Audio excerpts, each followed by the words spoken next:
Racist abuse directed at England players after Euro 2020 final defeat is described as unforgivable by manager Gareth Southgate.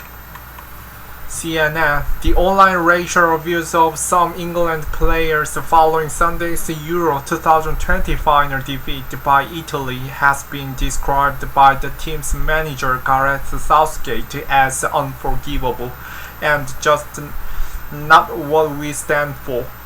Marcus Rashford, Jadon Sancho, and Bukayo Saka were targeted on social media after they missed penalties in the 3-2 shootout defeat at Wembley Stadium. For some of them to be abused is unforgivable, said Southgate, who was speaking at a virtual press conference on Monday. Some of it has come from abroad. We have been told this, but some of it is from this country. We have been a beacon of light to bring people together, and the national team stands for everybody. We felt the energy and the positivity from the fans, and I'm incredibly proud of that, Southgate added. Before and during the Euro 2020 tournament, the England players have knelt before each of their matches in the display of unity in a fight against racism and inequality. That was an act that caused anger among sections of the England fan base, with some supporters choosing to boo as the players knelt.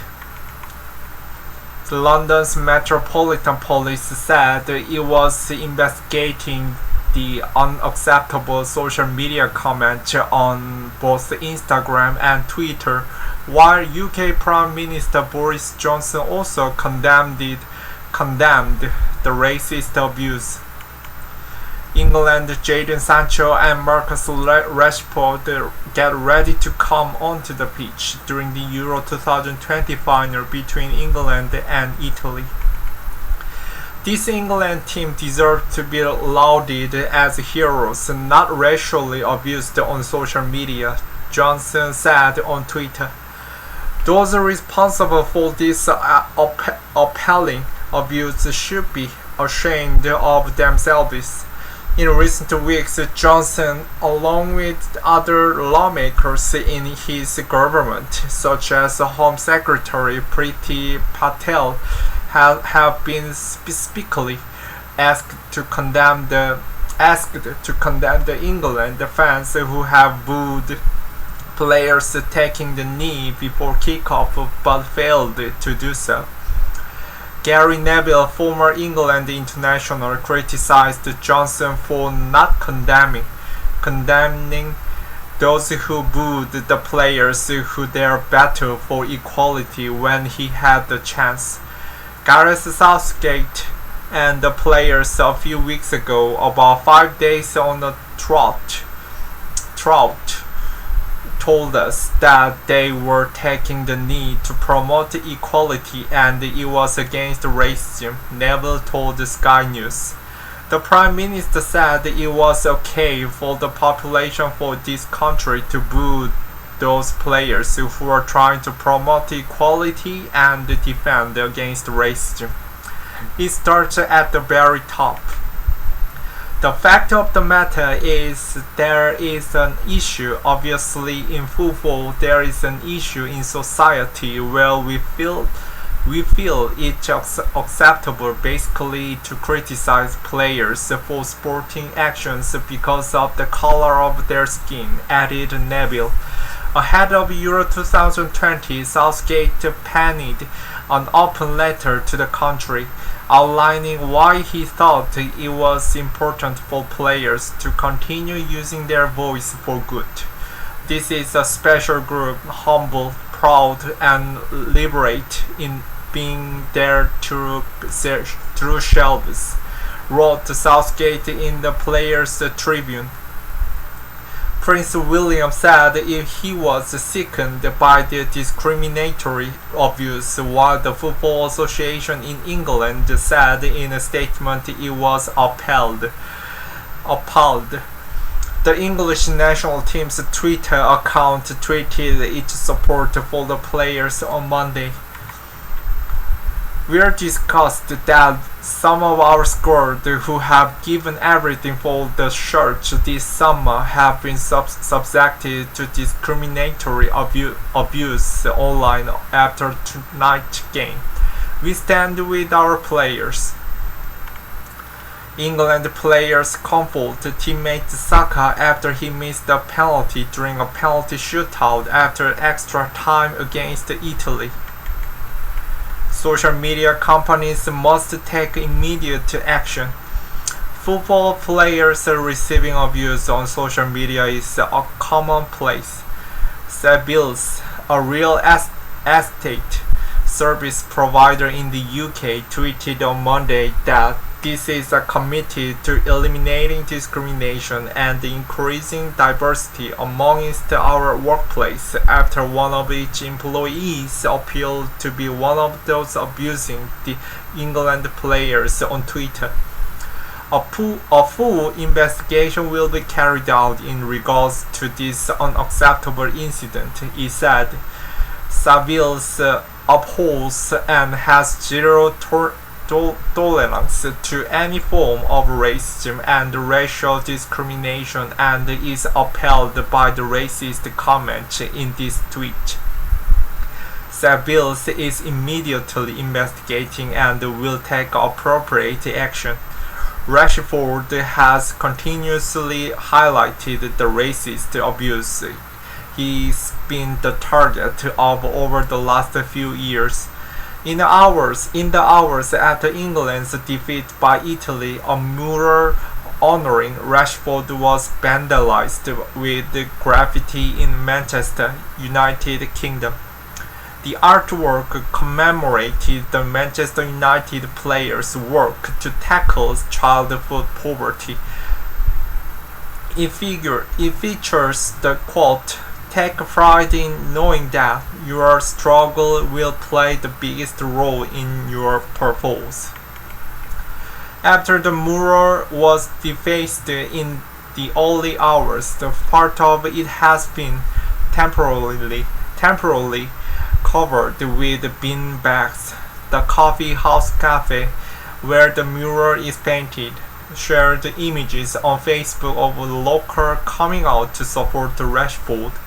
Supporters have shared messages such as "Hero" on the wall, and an image of the card next to it says, "Dear Marcus, please know that you are so admired and people find you in inspiration." Greater Manchester Police said in a statement, each investigating the vandalism. The online abuse has led to calls for social media companies to do more to police their platforms.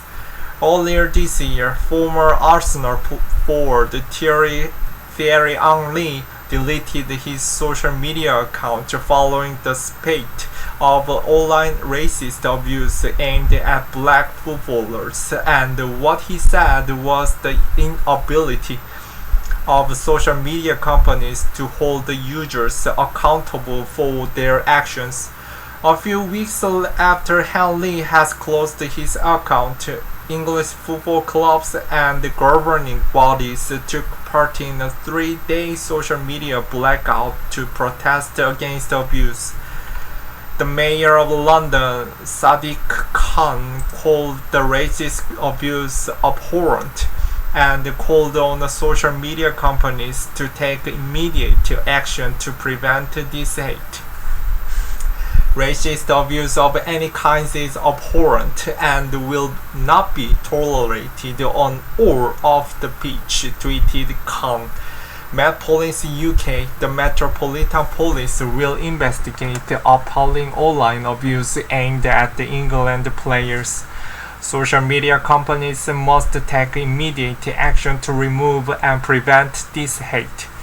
The chair for the Digital, Culture, Media and Sport Committee, Julian Knight, echoed Khan's sentiment.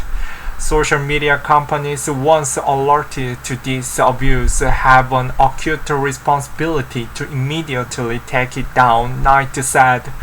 The government needs to get on with registering the tech giant.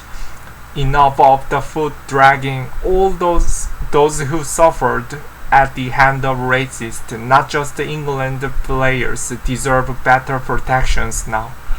Facebook, which owns Instagram, said in a statement sent to CNN that it was committed to keeping our community safe from abuse.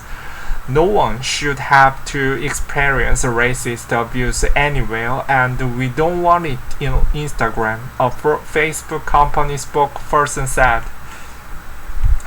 We quickly removed the comment and account directing abuse at England's footballers last night, and we will continue to take action against those that break our rules.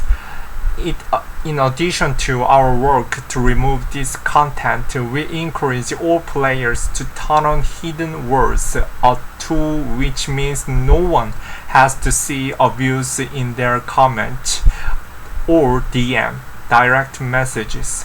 No one thing will fix this challenge overnight, but we are committed to keeping our community safe from abuse. Italy's goalkeeper Gianluigi Donnarumma saves the Sancho's penalty during the penalty shootout during the Euro2020 final. In a statement sent to CNN, Twitter said it removed over 1,000 tweets in the past 24 hours for violating our rules. The abhorrent racist abuse directed at England players last night has absolutely no place on Twitter, a Twitter spokesperson said.